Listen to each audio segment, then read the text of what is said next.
សូរិយាទន់ទៀបមរៀបបងស្ដងផុត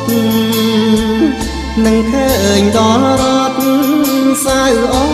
ស្ត្រាលី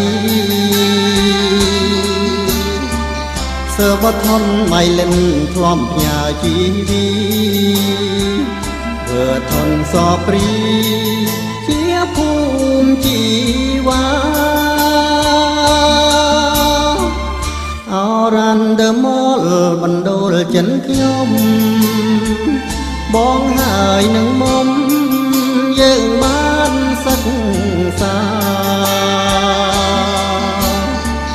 នឹងវាលភ័យនឹងវិញធោហា